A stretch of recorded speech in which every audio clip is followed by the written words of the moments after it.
Cet exercice demande de créer un algorithme de ce type. Le jour du bac, l'algorithme sera donné et on vous demandera plutôt de déterminer son rôle ou de le compléter. On pourra par exemple vous demander de compléter les parties masquées ici en bleu. L'objectif de cette vidéo est de vous faire comprendre le fonctionnement d'un algorithme.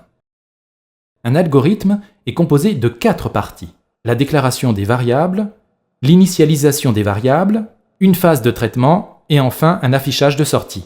Une variable peut être considérée comme une boîte. Cet algorithme comporte 2 variables, n et u. Tout se passe donc comme si on créait 2 boîtes pour n et u dans lesquelles nous allons mettre des nombres.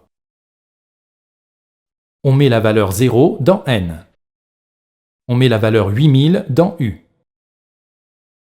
U vaut 8000, qui est supérieur à 1, donc on passe à la ligne suivante. Dans n, on met donc 0 plus 1, soit 1. Dans u, on met donc 8000 fois 0,2 puissance 1, soit 1600. On remonte au début du temps que, on dit qu'on fait une boucle. U vaut dorénavant 1600 qui est toujours supérieur à 1. Donc, on recommence la procédure. N prend donc la valeur 2. U prend donc la valeur 8000 fois 0,2 puissance 2, soit 320. On recommence ainsi jusqu'à ce que U ait une valeur inférieure à 1. Il est d'usage de rassembler les résultats successifs dans un tableau.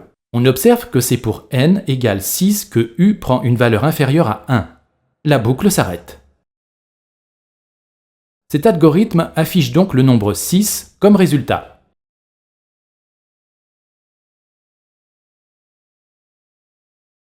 La suite définie dans cet exercice est une suite géométrique de premier terme U0 égale à 8000 et de raison 0,2.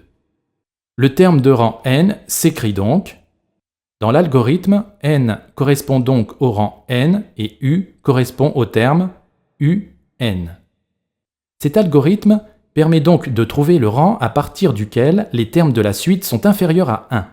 Donc, pour n supérieur à 6, un est inférieur à 1.